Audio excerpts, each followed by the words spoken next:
네. 요즘에 앞서도 사회자가 얘기했지만 어수선해가지고요, 사회가. 요즘에 인증샷이 뭐냐면 촛불 집회에 참석한 것을 보내는 것인가 봐요. 내 친구는 나 지금 촛불 집회 참석하러 간다는 문자가 오고, 우리 서울에 사는 가족들이 있어요. 셋째 형님이나 또 큰 여동생이나 또 조카들이 있는데 인증샷을 보내왔어요. 촛불 집회 참석하는. 그래가지고 그만큼 지금 상당히 시끄럽습니다. 전에는 교사들 일부가 가는 건 몰랐는데 막 교수도 나오고 교장들도 나와서 하는 거 보면서 참 이제 모두가 다 이렇게 대면에 참여하는구나 하는 생각을 하게 되었습니다. 그러나 저는 우리는 누구한테 중요한 것은 뭐냐면 그리스도, 기독교를 보호해주고 이 나라의 어두운 영을 막아줄 수 있는 그런 사람이 되기를 원하기 때문에 그저 뭐 기도만 할 뿐이지 어떻게 하라고 없겠더라고요. 그러나 물러나 주기를 바라면서도 그 다음 사람은 괜찮은 사람일까 늘 걱정돼요. 자신이 없어요. 예. 이따 또 말씀 끝에 또 광고할 내용이 있기 때문에 하겠습니다. 주제는 슬픔의 불 가운데. 좀 제목이 주는 주제가 주는 의미가 좀 있죠. 보통 우리가 슬픔이나 고난이 있으면 기도할 때 뭐라고 그래요? 예? 고난으로부터 슬픔으로부터 벗어나게 해달라고 기도하죠. 이게 잘못된 기도는 아닌데, 그러나 그렇게 말하는 것만이 과연 옳은 것인가에 대해서 한번 오늘 나눠보기로 하겠습니다. 우리 마태복음 26장에 우리 주님께서 하신 말씀이 있죠. 겟세마네 동산에서 땅에 얼굴을 탁 대고 엎드려 말씀하시기를, 하나님이시여 할 수만 있다면 이 잔을 그냥 뭐라고 했어요? 지나게 하옵소서. 그 다음에 그걸 끝났어요. 그러나 내 원대로 마옵시고 아버지의 뜻대로 원대로 하옵소서. 이 말 나오죠. 내가 극히 고민하여 죽겠다고 말씀하시면서 그 인성만으로 챙기시는 그리스도께서 앞에 있는 십자가를 보니 얼마나 힘들겠어요. 그죠? 그러니 아무리 하나님의 아들로 그냥 이 땅에 오셨다지만 이 사람의 몸으로 오신 것은 우리 어디 가도 자신을 못하는 것이거든요. 그런 부분을 보면서 그때 우리 주님의 모습을 통해서 그분이 만약에 그 잔을 그냥 비껴게 하였다면은 한번 어떻게 생각해 보세요. 그 뒤에 생각하고 싶지 않죠? 오늘날 우리가 이렇게 여기 앉아서 서로 얼굴을 맞대고 교제할 수가 없을 것입니다. 일단 고난이라고 하는 것 또는 슬픔이라고 하는 것 다 누구나 싫어하지만 우리가 단조롭고 평안할 때는 내가 누군지를 정확히 모른다는 거거든요. 그런데 이런 슬픔, 고난 중에 우리가 이제 내가 누군가를 확실히 알게 되고 볼 수 있다는 거예요. 그럼 우리 눈에 그런 슬픈 불 가운데 지나간 사람들 눈에 띄게 되고, 내가 어려우면 그 사람한테 가서 서로 만나서 얘기하게 되고. 그런데요, 이런 것을 잘 겪지 않고 평탄한 사람은 몇 번 기도하다가 그래도 계속 괴로워하면은 멸시하는 버릇이 있다는 것입니다. 왜 저러나? 슬픔의 불이나 고난의 불 가운데 있으면 그런 것들이 이해가 된다는 것인데, 겪지 않으면 그렇게 생각한다는 거야. 나 이런 부분을 어느 사람이 글을 보고 깜짝 놀랐어요. 슬픔의 불 가운데 있지 아니한 우리는 때로는 저렇게 교만해져서 멸시하는 버릇이 있겠구나. 나 자신도 잘 어떤 인간을 모르기 때문에 나오는 거라는 것이죠. 대개의 경우 시험은 마치나 사람이 시험 받을 때 하나님께서 나를 시험한다라고 생각하라고 그랬어요? 하지 말라고 그랬어요?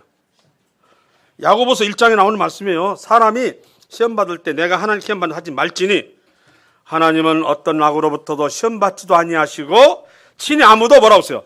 시험하지 아니하신다고 그랬어요. 자, 예를 들어서 다윗이 고난을 받게 되는 것, 나단이 질책을 하죠. 예화를 들어서 한 마리 가진 양을 가진 사람과 99마리 양 가진 비교하면서 마저 한 마리 빼앗아 가지고 100마리 채우려는 사람이 있다. 어떻게 생각하십니까? 했더니 이런 나쁜 사람 있나? 어찌 그를 용서하리요 했더니 당신이 그러하오 그랬잖아요. 당신은 많은 왕비가 있음에도 불구하고 왜 우리아라는 사람의 장수의 아내를 뺏으랬습니까? 그때 결국 이 고난이 그가 시작되는데 여호와의 원수로 크게 회방할 거라 생겼고 이제 그 칼이 당신의 머리에 머무를 것이라고 말씀하고 있는 거예요. 결국 그 시험은 다윗이 만든 거예요. 우리 아브라함이 애굽에서 자기 아내 사라를 빼앗길 뻔한 일 있잖아요. 바로 왕한테. 그 원인 누가 제공했어요? 점점 남방으로 애굽까지 내려갔어요. 원래 하나님은 가나안 땅을 벗어나지 말라는 것이었는데 그러다 보니까 아름다운 아내였는지 그 바로 왕 눈에 띄어서 빼앗겼잖아요. 물론 하나님이 되찾아 줬지만은 이런 얘기 같은 거 이삭도 마찬가지로 이삭은 참 평탄하죠. 마찬가지로 편안히 있었지만 남방으로 이사를 하면서 거기에 블레셋 아비멜렉이라는 사람에 뛰게 되고 그 땅에 살려니까 결국 자신의 아내가 이제 아비멜렉 뺏어가는 것조차도 이제 어떻게 눈뜨고 볼 수밖에 없는 상황이었잖아요. 그런 시험을 되게 많이 보면은 자신이 만든 경우가 많다. 다 그런 건 아니더라죠. 이런 것들을 우리가 생각을 볼 필요가 있다고 하는 것입니다. 우선 그러면 과연 그런 슬픔이 결국 그를 낙담과 절망으로만 이끄는 것이냐 아니면 여기에 슬픔이 불 가운데서 얻어지는 것이냐에 대해서 한번 생각해 보고 싶습니다. 거듭 말하지만 단조롭고 평탄한 삶 속에서는 자아를 찾기가 힘들다는 것이죠. 그리고 남에 대해서도 이해하기도 힘들다 이런 얘기를 합니다. 아까 말씀드렸지만 그런 불 가운데 건넌 사람을 눈에 띄게 되고 그런 사람 보면 내 어려운 처지에 가서 말하고 싶죠. 네. 결코 멸시하지 않기 때문에 그러나 이러한 것을 겪지 않은 사람은 때로는 몇 번을 했는데도 불구하고 말을 듣지 아니하니까 때로는 멸시가 된다는 거예요. 자, 결국 무슨 말이냐면 슬픔과 불은 인격을 형성하는 데 된다. 우리 그리스도인이 인격적이 한다는 걸 많이 합니다. 인격이 있어야 한다고 하는 것이 많이 합니다. 인격 없는 그리스도인은 과연 구원받았는가를 생각해 보라는 것입니다. 자, 우리가 또 하나 에스더가 아에스로 왕의 왕비로 되기까지 왜 아멜렉 족속 하만이 2인자인데 그 바사 나라 2인자인데 왜 모르드게와 그 유다인들 다 죽이려 했을까? 그 원인 제공은 누구예요? 모르드게예요. 모르드게가 왕 다음에 직위를 가진 하만을 봐도 일어나 인사할 생각을 안 해요. 그 성을 앞에서 있으면서도 원인 제공하고 됐죠. 그래서 온 유대를 내가 죽여야 되겠구나라고 하는 이렇게 말씀하게 된 것이죠. 물론 그것도 하나님이 간섭하셔서 막으셨지만 이런 그 시험에 있어서 일부분은 우리 자신이 원인일 수가 있다 없다 있다고 이렇게 말씀하고 있습니다. 그러면 슬픔의 불 가운데에서 하나님은 과연 어떻게 일했을까에 대해서 한번 생각해 보겠습니다. 우리 먼저 요셉을 보면 다 알죠. 요셉이 왜 형들한테 미움받아가지고 왜 처음에는 구덩이에 던져주고 나중에 팔렸을까? 그 원인 제공은 누구예요? 형들이에요? 요셉이 요셉. 11번째 그 요셉이 다른 형들과는 다르게 옷도 뭘 입어요? 채색 옷이니까 꽃가옷을 입히는 거야. 다른 형들은 그냥 막 옷을 입히는데 뭐라고 입으고. 네. 그런데 그 요셉에게만 꽃가옷을 입히는 거예요. 그 요셉이 또 전혀 흔연스럽게 형들이 잘못하면 바로바로 가서 뭐 했어? 아버지한테 일렀어요. 이게 참 제일 미운 사람이 그거잖아요. 예. 가서 그냥 쪼르르 달려가서 뭐 했대요? 일러 바치는 거. 여기까지는 그런 대로 봐주겠는데 그 아버지 심부름으로 멀리 세겜 땅에 있는 형들과 찾아와서 형들한테 한다는 얘기가 뭐라고 그랬어요? 내가 꿈을 꿨는데 별과 해와 11개의 별이 나한테 절을 합디다니. 이 말들이 얼마나 11개 별이 다 절을 해? 이놈이 형들을 갖다가 지배하려고 하는가? 그뿐만 아니죠. 곡식단도 그냥 한 단 딱 서 있고 11단 다 뭐 있어요. 자기를 향해 절을 하더라는 거예요. 이런 얘기 들으면 형들이 속에서 어떻게 돼요? 우라가 나는 거죠. 그래서 이제 그 슬픔을 통과하게 되게 된 것은 본인이 자초한 거예요. 요셉이. 그런데 요셉이 본인이 자초해서 이런 슬픔을 들어가지만 그 슬픔 불 가운데 요셉이 거치지 않았더라면 그 뒤에 야곱을 죽는 70명의 가족들은 다 살아날 수 있었을까? 이런 생각을 하게 됩니다. 다 살아날 수 없을 그러한 때를 만났거든요. 이것들은 이제 우리가 그래서 이 슬픔과 고난이라고 하는 것이 꼭 그렇게 우리에게는 아픔과 넘어짐에만 해당되는 것일까에 대해서 생각해 보고자 하는 것입니다. 형들은 창세기 37장에 나오는 말씀이죠. 오늘 좀 일일이 다 봤다가는 시간이 없겠는데 일단 광고 말씀 있기 때문에 그래도 보면은 처음에는 야 저놈 잡아다가 구덩이에 넣어서 죽여버리자 그랬어요. 했어 안 그랬어요? 했었는데 루벤이 있잖아. 루벤과 유다가 그러지 말자. 특히 루벤은 그때까지는 장남이잖아요. 가장 아버지로부터 책망을 받을 사람이 누구였어요? 루벤이 반대했죠. 그러다가 죽이고 싶었는데 그러니까 한마디로 요새 새누리당 하고 이렇게 의견이 안 맞아가 못 온다고 하잖아요. 의견이 안 맞으니까 죽이까지 못 오겠는데 때마침 미디안 족속 그리고 이스마엘 사람이 지나가요. 이제 37장에 나오는 얘기인데 8절에 보면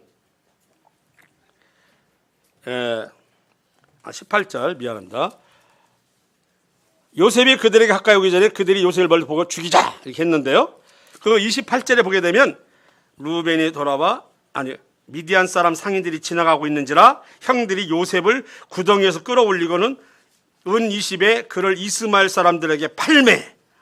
이 뭔 말이죠? 미디안 사람 상인들이 지나가고 있는지라. 근데 팔기는 누구한테 팔았다고요? 이스마엘 사람들에게 팔매. 다시 한번 읽겠습니다. 그때 미디안 사람 상인들이 지나가고 있는지라 형들이 요셉을 구덩이에서 끌어올리고는 은 20에 그를 이스마엘 사람들에게 팔매 그 상인들이 요셉을 데리고 애굽으로 갔더라. 이게 뭔 말인가 모르겠네요. 두 가지를 해석하셨죠. 미디안 족속과 이스마엘 족속이 같이 섞여 갔나 보다. 그래서 팔기는 이스마엘 사람들 팔았나 보다 하는 생각하고 하나는 그두라가 난 아들이 미디안이에요. 그두라는 누구냐면 아브라함의 첩이요. 이스마엘 또 아브라함의 첩이 누구야? 하갈의 아들이요. 그러니까 결국 누구의 후손이요? 아브라함의 후손이기 때문에 그 사람이 그 사람이라는 뜻으로 미디안족이나 이스마엘 사람이나 쓰지 않았나 이런 식으로 쓰는 경우가 있거든요. 어쨌든 그렇게 팔게 됐는데 그때는 누가 없을 때인지 아십니까? 루벤이 없을 때 그래버렸어요. 어쨌든 난 루벤을 말하고자 하는 것이 아니기 때문에 이렇게 팔면서부터 이제 문제가 되기 시작했어. 그래서 누구한테 팔았다가 다 아시죠? 당시 애굽 바로 왕의 누구한테 팔았어요? 이대영 알죠? 모르는가요? 요셉이 누구한테 팔렸는가 몰라요? 아는 사람 누구예요? 네, 보디발 친위대장이 있죠. 친위대장은 왕의 오른팔이면서 그 친위대장 잘못 사귀면 죽어간 왕들이 한두 사람이 아하수에로 왕도 친위대장 바로 들어봤더니 아르타 바누스라고 하는 친위대장한테 독살당했더라고요. 그래서 아하수에로 왕도 죽이고 장남도 죽여서 나중에 셋째를 세운 것이 아닥사스다 왕인데 제가 세계사책을 이렇게 보면서 여러 가지 봤더니 왕 위에서 밀려난 사람이 있어요. 신하들 잔치에 나와서 보여주라 했더니 안 보여준다고 쫓겨난 왕후가 있어요. 그게 누구예요? 와스디라는 사람이 와스디의 셋째 아들이에요. 당연히 와스디는 60년을 그 뒤에 더 살았으니까 20년 만에 아들이 왕이 되는 걸 보는 거죠. 근데 놀랍게도 아닥사스다 왕이 올랐을 때 그때 에스더는 죽은 걸로 돼 있어요. 그 사람 들고는 모르겠어요. 연두가 그래, 연두가. 근데 친위대장이 왕하고 장남을 죽일 때 왕후는 살려줄까요? 그래서 그렇게 저는 그 추측이 되는 것이 그때 와중에서 죽었나 보다 했는데, 어쨌든 같은 해로 돼 있어요. 왜냐하면 그 아하스웨로 왕 3년이나 4년쯤 됐을 때 왕비가 되었거든요, 에스더가. 어쨌든 그게 중요한 것이 아니고, 이 친위대장 그런 막강한 보디발의 집에 들어갔어요. 그러니 워낙에 영특하니까 집안의 모든 일, 뭐라 총무를 시켰다고도 있어요. 총무. 창세기 39장에 있는 말씀이죠. 일일이 다 찾았다가 하는 시간이 없어서 지금 39장 1절 6절 말씀 보면은 신임을 얻어가 가정총무를 삼았다. 그러니까 우리가 보통 청직이라는 말 하죠. 살림을 맡아 하는 사람, 집사라고도 하고. 그런데 그를 세웠더니 그냥 그 집이 복을 받았어요. 자, 그러나 요셉은 종이에요. 뭐라고요? 종이라고, 하인이라고. 아버지로부터 그런 채색 옷을 입고 그 다른 형들보다 월등하게 예쁨을 받았던 그가 지금은 다른 사람 밑에서 종 노릇을 하고 해야 되는데 워낙 뛰어났나 봐요. 그래서 가정 총무가 되고 복을 받았다. 그까지는 괜찮은데 또 어떤 일이 일어나요? 보디바르 아내가 어떻게 했어요? 그를 유혹했어요. 워낙 잘생겼거든요. 우리가 추측하기로는 그때 한 17살쯤 된 걸로 알고 있는데 모르겠어요. 근데 어쨌든 그래가지고 잠자를 같이 하다 보는데 할 수가 없잖아요. 이미 그때는 요셉이 하나님의 임재를 알고 있거든요. 야곱을 빚게 가는데 그 막 방에서 불러놓고는 안 되었습니다. 나갈 때 옷을 잡았어요. 항상 뭐가 증거가 있잖아요. 그 옷을 벗겨져 버렸어요. 그냥 그걸 다 뺏어 가야 할 텐데. 자, 그래가지고 이제 아이고 큰일 났다. 보디바 아내는 잘못하면 이거 털러지 않냐 해가지고 역으로 이제 해가지고 제가 나를 범하려 함으로 내가 어찌 살겠습니까 하니까 근데 이런 나쁜, 원래는 애굽 형사법에 의해서는 죽이는 걸로 돼 있대요. 그런데 안 죽이고 왕이 있는 그 우리나라 말 의금부에 안에 있는 옥에다 가뒀다. 이런 것은 좀 특이해요. 아니면 보디바를 친위대장이 대단한 사람이지 왕의 감옥도 그냥 제가 맘대로 그냥 자기가 넣었다 뺐다 하니까, 그죠? 그러나 또 다른 한 일면에서는 거기에다가 그 간수장이 또 모든 사문을 누구한테 맡겼어요? 요새 맡긴 걸 봐서는 또 간수장한테 또 이 사람은 이렇게 해서 들어왔지만 그러나 잘 돌봐주게 했는지도 모르겠어요. 왜냐하면 그 안에서 간수장의 사문을 봐버렸으니까요. 그래서 조금 아내가 하는 일에 대해서 미심치 않게 생각했나 보다. 그러니까 일반 감옥도 아니고 자기 눈앞에 보이는 감옥에 집어넣고 그나마 간수장이 또 잘 봐주도록 했지 않았나 하는 생각을 합니다만은, 그러나 그는 이제는 또 감옥살, 이게 다 슬픔이 불이잖아요. 그죠? 고난의 불이고 본인이 자칫할지라도. 그런데 그거 봤어요. 어디라도 원망하는 것이 있는가 봤는데 원망하는 기도가 하나도 없더라고요. 없어요.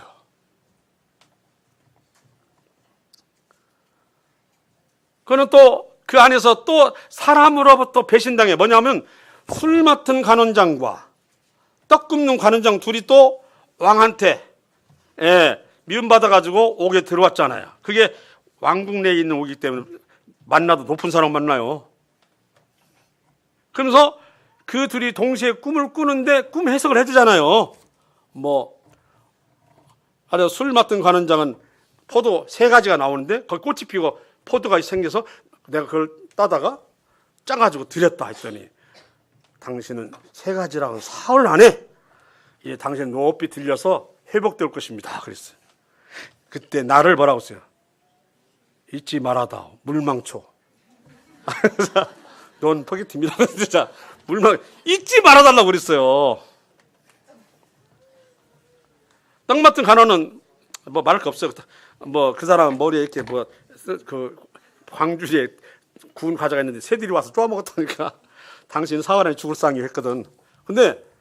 그런데 술 간원장이 다 회복돼 나가는 거예요.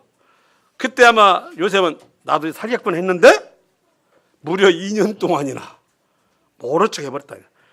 제가 봐요. 만약 이 기간은 요셉에게는 인격을 다듬은 기간이 필요한가 보다, 하나님이. 그러면서 그가 보디발 집안에서 친위대장의 재반 총무로 업무를 받고 집안을 살림을 받고, 그리고 또한 감옥에서 간수장의 재반 사무를 자기가 대신했다고 하는 것은 나중에 애굽의 총리가 되는, 그래서 그는 그런 그 관리로서의 길을 사실은 하인이었지만 걷고 있었다는 얘기입니다. 이해가지 뭔 말인가? 그런 사물을 밑바닥에서부터 보고 했다는 것이죠. 그래가지고 바로 왕이 꿈을 꾸어가지고 막 괴로워할 때 누가 내 꿈을 해석하겠냐 했을 때 아무도 현자라 하는 사람도 모르고 그러죠. 점술가도 모르니까 막 괴로워할 때 그때서 이제 술 맡은 관원장이 참 그 2년 전인가 제가 오게 있을 때 꿈 해석을 잘한 사람이 있습니다. 이렇게 해서 이제 요셉을 소개하게 된 것이에요. 이때가 이제 드디어 하나님께서 그의 인격적인 것이 이제 연마가 되고 사용하실 때가 되었다라고 생각하는데, 이 슬픔과 고난의 분은 결국 그를 넘어지게 하고 낙담케 하는 것이 아니라 그 일은 뒤에 어떤 일을 위해 쓰시기 위해서 한 사람을 세우는 거예요. 그러기 위해서는, 쓰시기 위해서는 요셉의 마음에 나를 팔아서 끝까지 막 형제들한 분노로 막 사귀어가지고 닮아 암 생겨. 이런 식으로 있으면 그걸 사용할 수가 있어요, 없어요? 없는 거죠. 그런 낮고난 그런 그 종으로서 살도록 했고요. 그 다음에 형들한테 저는 미워하는데 이제는 생각해봤어요. 보디바르 아내한테는 저는 아무리 잘못이 없어. 동치모자한테는 안 됩니다 나갔거든. 그런데 불구하고 모함을 받아가지고 옥살이했다. 이제 그걸 통해서 형들이 내가 미움받는 이유가 바로 거기 있었나? 이런 것도 생각할 수 있는 기회도 됐을 거예요. 그래가지고 왕이 그 꿈을 해석하잖아요. 나일강에서 아름답고 살찐 소가 7마리가 올라왔는데 어디서 갑자기 막 숭하고 막 그리고 깡마른 이런 그 파리한 황소들이 얌소들이 올라왔고는 막 잡아먹는 소를, 이런 얘기 들었죠.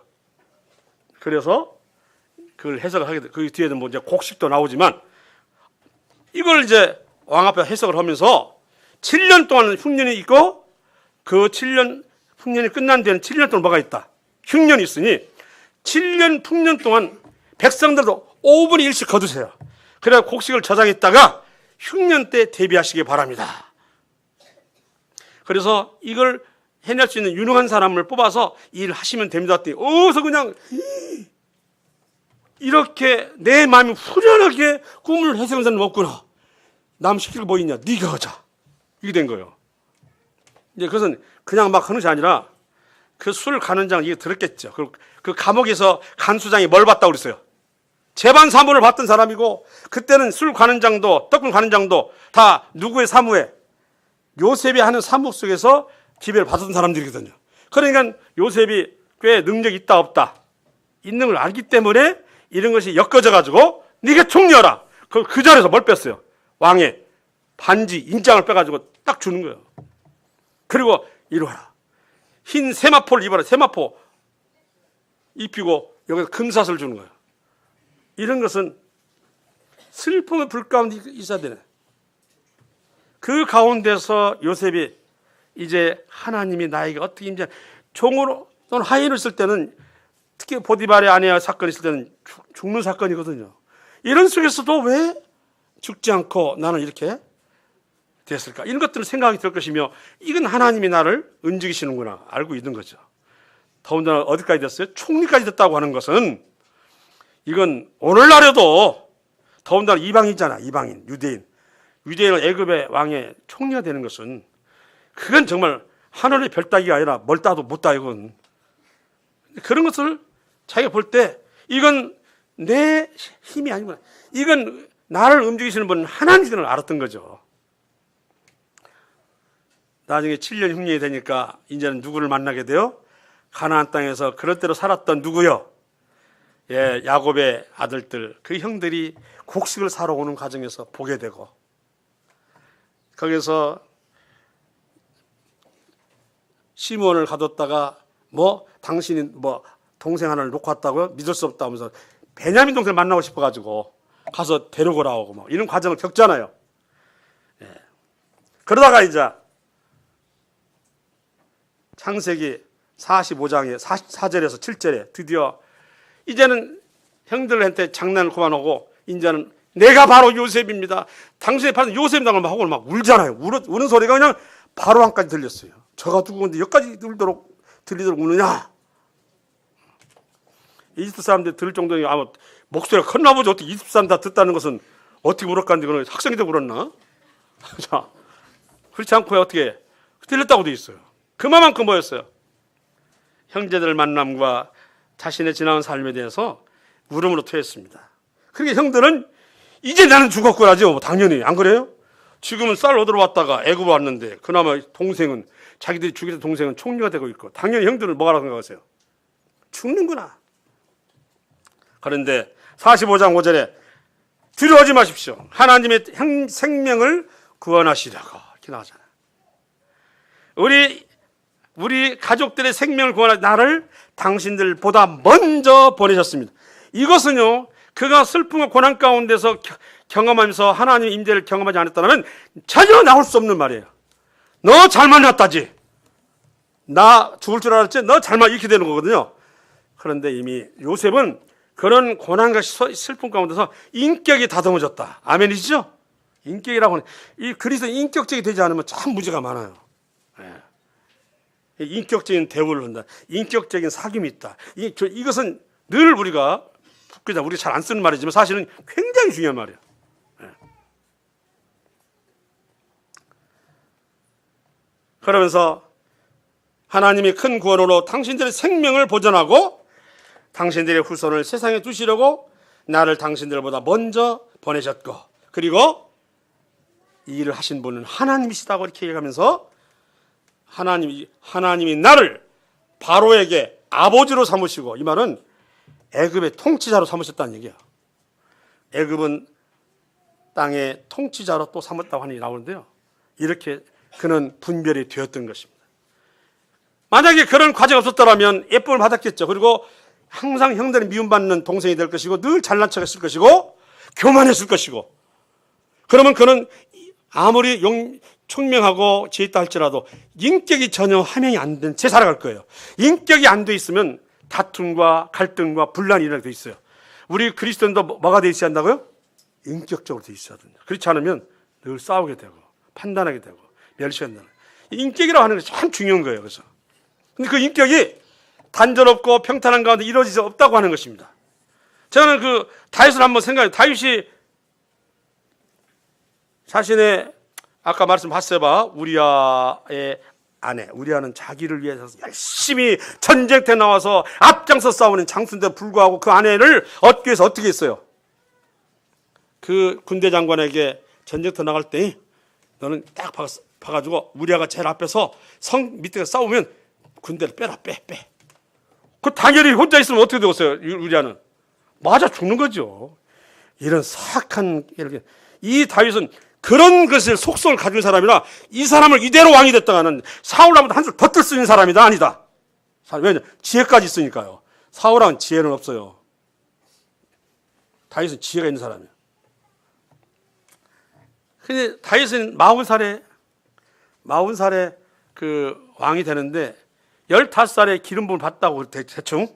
그럼 몇 년 동안 25년간을 누구한테 쫓겨다녀요? 사울한테 쫓겨다니는 게 이건 참 못 참는 것이 기간도 25년이에요. 그래서 다윗에게 물어봐요. 그러면 저는 젊은 시절은 모릅니다. 제가 젊은 시절은 것은 쫓겨다니고 도망다닐 밖에 없어요. 다윗의 젊은 시절은 나에게 정치를 돌려다오 뭐 이렇게.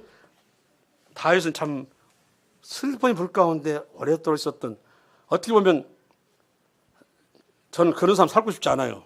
그렇게 쫓겨다니면서 그 사무엘상 24장 2절에 보게 되면 그 사울이 얼마나 다윗을 잡고 있어. 왜냐하면 백성들의 마음이 다윗에게 쏠리는 모습을 보고는 안 되겠다. 나에게는 내 요나단 아들이 있는데 내 자손들이 왕이 되는데 저 사람이 저놈이 하면서 이제 안도돼가지고는 이스라엘 사람 3천을 택하여 그러면 무능한 사람 노약자 택했어요? 아니면 싸움 잘하는 사람 택하겠어요? 싸움 잘하는 사람이겠지. 찾으러 들려면서 바위를 가고 또는 10 황무지에서 다윗을 찾으려고 또 택한 사람 3천과 함께 내려가니 다윗을 잡으려고 몇천 명이 움직였어요? 3천 명이 움직였다고 하는 것이죠. 다윗은 심지어는요 막 블레셋 땅까지 도망가요. 나중에는 미친 사람 돼가지고 막 집을 질질 흘리고 막 똥 싸고 뭉개는 사람까지 돼요. 그렇지 않으면 자가 유대인인데 왜 울플레스고 와? 혹시 내 탕을 한 이런 오해를 하게 했으니까 안 들어. 난 미친 사람이라고 막 미친 흉내 내잖아요. 이런 슬픔을 겪어야 돼요. 이런 고난을. 그의 청춘은 정말 완전히 쫓김과 그리고 닥달함으로 보내는데요. 근데 그들 속에서 사무엘상 22장 1, 2절에 아둘람 굴이 있어요. 아마 그들이 자주 그곳에서 머물러 있었던 곳입니다. 어찌 보면 자기들끼리만 모여 있는 안식처라고 안전처라고 볼 수 있는데요. 거기에 불황배 400명이 모였어요. 자, 어떤 사람들이 모였냐면, 자, 다윗이 얼마나 억울하면 될까? 자기는 참 블레셋 쪽에 앞장 싸우는 사람이고, 그리고 사울왕을 모시는 사람인데, 사울이 왕이 자기를 죽이려 하니까 몰래도 쫓겨다니고, 쫓겨다니는 틈틈이 또 블레셋 가서 싸워요. 누가 도와달라면 싸워요. 근데 그 어떤 사람들이 모였냐면, 환난당한 모든 자, 빚진 자, 마음이 원통한 자 다 모였어요. 저는 우리 교회가 다 근사만 모였다면 감당 못할 거예요. 그 400이 모였어봐요. 어떻게 그 사람들 우리가 어떻게 인기가 안 돼서 어떻게 우리가 감당하냐고요. 안 됩니다. 이것도 마찬가지예요. 다윗도 감당하기 힘들죠. 놀라운 거는요. 이것 보면서 그 중에 그 400명 중에 이제 전 세장수 또 후 세용사 또 30인 용사가 생기는데 좀 예만 들으면 그런 불황자 중에 요셉 밧세베라는 한 사람은 혼자 블레셋으로 800명을 죽여. 이건 우리나라도 그런 사람 못 봤어요. 800명 어떻게 죽여요? 엘리야세라는 사람은 어떻게 별세에 죽었던가 얘가 상처가 막 나가지고 칼이 눌러붙어 버렸어요. 까지 싸워서. 이제는 후 3인 중에 한 사람인 아비세라고 하는 장수는 창으로 300명을 죽인다고 하는 참. 그 불황자가 어떻게 이렇게 용맹한 장수가 했을까? 다윗과 똑같이 다 원통 사람들인데 이 사람 나보다 완전 이제 그때부터 사울왕 같은 쫓겨 도망갈 때는 뭉쳐서 도망가잖아요. 그래 안 그래요? 공동체가 되어야 돼요. 거기서 배반하거나 따라서 일을 했다 흩어지면 다 죽습니다. 이걸 하나님이 가르치시는 거예요. 하나가 되는 거죠. 하나가 되고. 그리고 백성들이 저 블레셋들이 와서 우리 괴롭히면 그래 하고는 가서 싸웁니다. 또 하나가 왜 숫자도 많지 않은 싸우는 이런 과정들을 거쳐가면서 이 불황배들이 인격화가 되는 거예요. 이해가 안 가요? 인격화가 될 뿐만 아니라 그런 잦은 싸움을 해서 용맹함과 전술을 익히는 거예요. 그가 다윗이 한 나라의 왕이 되기 위해서는 바로 이런 용맹한 장수들이 있었는데 처음에는 깡패들이었어요. 깡패들. 이걸 우리가 중국에서 말하는 소설 보면 수호지 알아요? 온갖 송나라 때 다 괜찮은 다 일당 배가는 장수들이고 그런 사람들이 다 무슨 모함 받고 그러잖아요. 예. 오해 사가지고 쫓겨나는 이 사람들이 수호지라는 데 모여가지고 그래서 한 일가를 이루고 정부가 싸운다 이런 얘기 아니에요. 그거 보면은 하나같이 뭐 흑선풍 이익이 나오는데 보면 또 대단한 사람 나와요. 근데 어쨌든 이런 수호지를 연상케 하는 사람들이 모였던 거죠. 그런데 그런 가운데서 불황배를 주었지만 이 불황배를 연단해 가고 훈련해 가고 인격화되는 과정은 누가 시키고 있어요? 하나님이 하시는 거예요. 제일 좋은 방법은 늘 위험 속에서 공포 속에서 서로 뭉치는 거예요. 그래 안 그래요? 그리고 하나가 더 싸우는 거예요. 만약에 우리한테 이런 분을 보내면 하나님이 이렇게 하지 않으면 우리는 감당이 못해요. 교회는 무너져요. 이해가시겠죠? 여기 보세요. 환난 당한 모든 자, 빚진 자, 마음이 원통한 자. 그래 얼마나 마음의 원망과 이런 사람들을 이루어지면. 그러나 누가 다스리면 하나님이. 그 다윗은 자기 인격화가 될 뿐만 아니라 다윗은 태어나도 지혜가 더 많은 사람이에요. 용맹한 사람이에요. 물맷돌 해가지고 양을 잡으러 뭐 암콤도 죽이고 어린 사자도 죽인 사람이요. 쫓아가서 이런 사람인데 이런 지난한 과정을 겪은 거예요. 내 청춘을 돌려 청춘이 없지 그 사람에게는. 그런데 하나님은 그런 환난과 슬픔의 불 가운데서 이 인격화되어 가고 그리고 그를 사용하게 되는 것입니다. 그 나중에 말할 때 너는 나와 뭐가 합한 사람? 마음이 합한 사람, 마음이 맞는 사람이라는 평을 받습니다. 그런 도피 가운데서 같은 아픔을 나눈 자를 알게 되고 그리고 그들을 이해하게 되고 그래서 다윗이 자기가 그 아들 압살롬이 발라니키가 쫓겨갈 때 그 시몬이라는 사람이 막 잘됐다고 사울왕의 친척이잖아요. 막 흑달들이 막 이렇게 던지니까 장수들이 우리가 아무리 쫓겨가 도망가지만 전화는 죽일 수 없습니까? 죽입시다 했더니 내두라고 하잖아요. 하나님 하신 거라. 그런 것들이 이런 사람들 어울리다 보니까 이해하게 되는 거예요. 이해하셨습니까? 이런 사람 누가 원통하고 이잖아요. 당하고 이런 것들을 이해하게 되고 자신이 하는 것을 하면서 인격화 돼버렸어요. 그래가지고 그 대범함과 아량은 그 어느에서도 다윗을 따라갈 사람이 있다 없다. 심지어 자기를 배반한 압살롬마저도 네가 이렇게 된 것은 나 때문이다 그러신 거예요. 압살롬을 죽이지 말래요. 세상에 아버지를 죽이겠다고 쫓아간 압살롬을 같은 왕을 갖다가 죽이지 말라고 하잖아요. 자기 아버지의 첩을 갖다가 건드린 아들이에요. 한마디로 막장이죠, 막장. 그럼에도 불구하고 나 때문에 이런 모든 것은 그가 지난한 과정들의 슬픔과 고난이나 불 가운데 겪었기 때문에 가능했다. 아멘이십니까? 예. 이 고난과 슬픔이라고 하는 것이 꼭 우리가 피할 것인가? 만약 피했더라면 다윗 왕도 사울 왕보다 한술 더 뜨는 지혜로운 또 나쁜 수를 써가지고 많은 얘기가 나왔겠죠. 요셉이라는 사람은 만약 그렇게 하지 않았더라면 그냥 아들 살았더라면 그 뒤에 7년 흉년이 들었을 때 물론 하나님 함께 하셨기 때문에 그런 역도다 그렇게 말하면 모든 문제가 다 해결되니까 말도 안 되고 그러면 70명 중에 상당수는 흉년으로 이룰 수도 있다 없다? 있다는 거죠. 이런 것들을 슬픔과 불 가운데서 하나님 인도하시고 근데 그 중요한 것은 뭐냐면 그와 같은 것을 잘 견뎠다고 하는 것입니다. 막 절망과 낙담 속에서 막 허적거리고 막 그죠?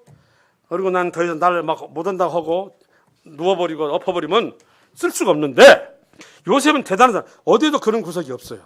그건 일찍이 하나님 역사하심을 배운 것이 같고요. 다윗은 원망하기 있지만 그러나 결코 하나님 떠난 적이 없어서 그 뒤에 열왕기 상하를 보게 되면 남유다 왕국이 그래도 오래도록 견디셨던 것은 악한 왕들이 많았어. 억울했던 것은 다 누구 덕이겠어요? 다윗 왕 때문에 너희 후손을 남긴다는 식으로 그런 악한 행위가 나서 이제 남유다를 어지럽혀도 하나님이 계속 끌어가잖아요. 우리 그리스도를 한번 생각해 볼까요? 요한복음 11장 7, 8절 이런 말 나와요. 제자들이 반발했어요. 랍비요. 자, 이제 우리가 유대로 다시 들어가자 그랬어요. 그랬더니 제자들이 뭐라고 하냐? 랍비요. 유대들이 방금도 돌로 치려 했는데 그리 또 가자고요? 그런다는 거예요. 거기서 말씀을 전할 때 나는 하나님의 아들이라고 그랬어요. 그러자마자 유대인들 들고 일어났어요. 너희들도 하나님 말씀을 받은 자는 하나님의 신이라 하지 않았더냐? 하물며 내가 이런 능력을 행하고 하면서 내가 하나님의 아들이라는 것이 뭐가 잘못이냐 했더니 내가 너희를 죽이고자 하는 것은 선한 일 때문이 아니라 참남한 말을 했기 때문에 죽인다고 그렇게 했잖아요. 그런데 그리고는 피했거든요. 피했는데 다시 뭐예요? 다시 예수님이 가자 그랬어요. 제자들이 지금 간신히 빠져나오는데 또 유대로 가자고 하니까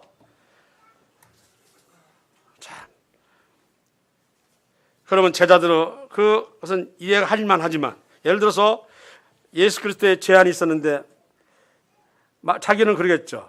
선한 동기에서 말한다고 할 수 있겠어요. 거짓말도 빨간 거짓말이 있고 하얀 거짓말이 있고 뭐 검정 거짓말이 있나요? 근데 이런 말 쓰요. 뭐 선한 거짓말이 있다 없다. 있다는 거잖아요.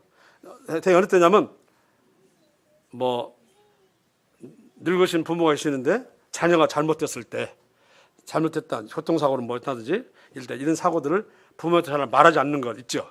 왜 안 온다냐? 아 지금 어디 유학 갔어요. 이런 거. 이런 얘기 하잖아요. 바로 말 않잖아요. 합니까? 80, 90 다 된 거 바로 얘기합니까? 이번에 교통사고가 다리 하나 부러졌대요. 막 이렇게 못 오잖아요. 그냥 왜 안 오냐 하면은 그렇게 얘기하잖아요. 어디 가가지고 출장 가지 안 온다. 이렇게 하죠. 이런 얘기는 있어요 없어요? 예, 그리고 사실 그렇게 해야 돼요. 그것도 잘못 그 연세 때는 잘못하면 그냥 그 자리에 돌아가셔요.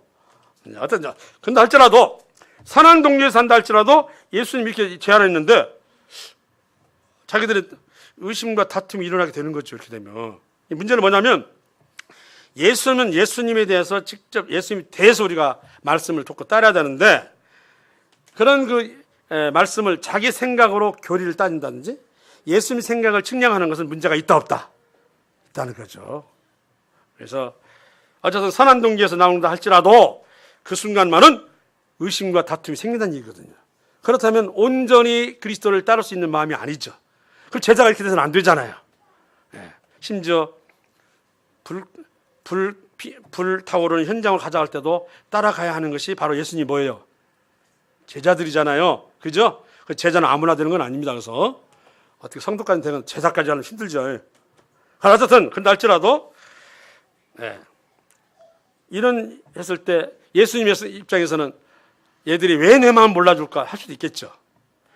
또한 우리 예수님은 인성으로 아까 말씀드린 한 알의 밀이 땅에 떨어져 썩으면 많은 열매를 얻고 썩지 않으면 한 알 그대로 있느니라. 그러고 나서는 갑자기 지금 그게 요한복음 12장 24절 말씀입니다. 지금 내 마음이 민망하니 무슨 말씀을 하리요. 아버지여 나를 구원하여 이때를 면하게 하여 주옵소서. 그러나 내가 이를 위하여 이때에 왔나이다. 이 잘못이에요. 우리 예수님은 늘 슬픔과 고통 갖고 살았어요. 그러나 제일 큰 고통이 지금 돌로 치료하고 지금 쫓겨나고 지금 욕하고 멸시하는 게 아니라 뭐가 있는 거 앞에 십자가가 있는 거였어요. 이건 우리가 이해를 해야 돼요. 인성으로 오신 예수님 하나도 어떤 감정이나 신경을 제어시킨 게 아니에요. 그대로 살이 계시기 때문에 내가 멸시도 당하고 때로는 돌 칠칠하면 피하기도 하고 또는 나사렛 자기 동네에서 막 절병이로 막 떨어뜨리려 했을 때도 어떻게 생각했지만 문제는 그 앞에 있는 십자가를 생각하면 뭔 말하다가도 떠오르는 거예요. 이렇게 12장에 그런 말씀을 하는 거 아니에요. 인성을 지녔던 예수님은 참 이 말씀이 어려웠던 거. 그 십자가에 있는 것을 생각하면 견디기 힘들었던 거예요. 그러니까 결국 나중에 이제 그 뒤에 드디어 감람산 그 산자락에 있는 겟세마네 동산에서 얼굴을 땅에 딱 대고 얼마나 힘들었던지 땀이 피가 되도록 기도를 했다고 하죠. 그때 천사들이 돕지 않았으면 아마 쓰러졌나 봐요. 그래서 하시는 말씀이 뭐라고 써요? 힘이 고민하여 슬퍼서 제가 말하거나 그 뭐냐면 이 잔을 할 수만 있다면 지나가게 하옵소서. 그러나 내 원대로 마옵시고 아버지 원대로 하옵소서 하시고요. 또 하나는 아버지여 아버지께서 모든 것이 가능하오니 지금 이 얘기는 마가복음 14장이고요. 앞서 말했던 것은 마태복음 26장에 나오는 말씀이에요. 이 잔을 지나가게 하옵소서. 근데 마가 14장에는 아버지요. 아버지께서는 모든 것이 가능합니다. 이 잔을 내게서 옮기시옵소서 있다는 거예요. 그러나 나의 원대로 막 이게 중요해요. 슬픔의 불 가운데 만약 우리 예수님이 이와 같은 걸 겪지 않고 후룩 그냥 끝났다면 우리 오늘 여기 남아가서 서로 교제하기 힘들었죠. 네. 아니면 저 무슬림 같이 그런 형태로 믿겠죠. 그러나 우리 지금 이게 꼭 그게 내 원대로 마옵시고 아버지 원대로 하옵시고 이게 슬픔과 고난 가운데 통과하는 거예요. 그것이 온 인류를 살리셨다고 하는 놀라우신 우리 그리스도의 말씀이고 지금 저는 우리가 때로는 고난과 고통과 슬픔을 겪을 때 이것이 정말 나를 낙담케 하는 절망케 하는 것이고 정말 날 넘어지게 하려는 것을 생각하고 이것만 피하려고 하지만 이건 결코 그렇지 않다는 것이죠. 왜 나에게 이것을 허락하셨습니까? 이것이 무엇입니까? 오카는 목사가 쓴 제 고통의 뜻이 있다는 그 책에 보면 고난은 변장하고 찾아오는 하나님 축복이라는 말씀을 아멘 그랬어요. 고난은 뭐라고요? 하나님이 변장하고 찾아오는 하나님 축복이다. 이 말이죠. 우리 에스더 9장 이런 말씀 있어요. 9장 22절에 에스더 9장 22절에 곧 광고해야 돼서 빨리 끝내겠습니다. 9장 22절 슬픔이 변하여 길한 날이 되고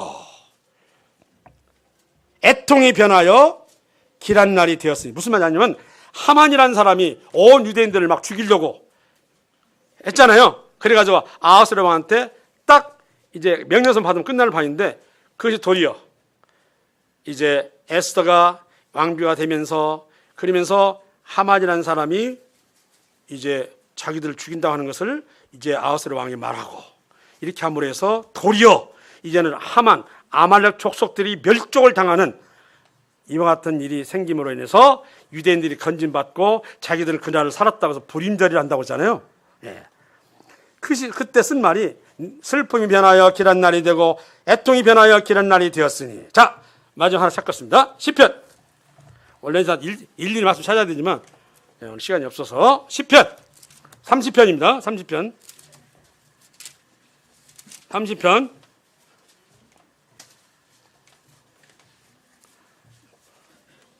11절입니다. 자, 함께 있어. 함께 봉독 시작. 주께서 나의 슬픔이 변하여 내게 춤이 되게 하시며 나의 베옷을 벗기고 기쁨으로 띠띠우셨나이다. 예. 우리가 때로는 이런 슬픔과 고난의 불 가운데를 통과할 필요가 있다 없다? 있다는 것이죠. 있을 때는 반드시 통과되고 인격적으로 우리가 다짐할 때 하나님께서는 귀있을 그릇으로 쓰신다. 아멘입니까? 아멘입니다. 그렇지 않으면 아직 쓸 수 있는 용기가 못 된다는 것이잖아요. 이걸 보면서 때로는 이것을 주님께서 연단하는 불 가운데로 나를 보내셨구나. 주님이 나를 필요로 하시는가 보다 라고 더 앞날을 생각한다면 위로가 돼야 안 돼요? 되죠. 그러면 우리 이사님 나오셔가지고 광고 말씀드리겠습니다.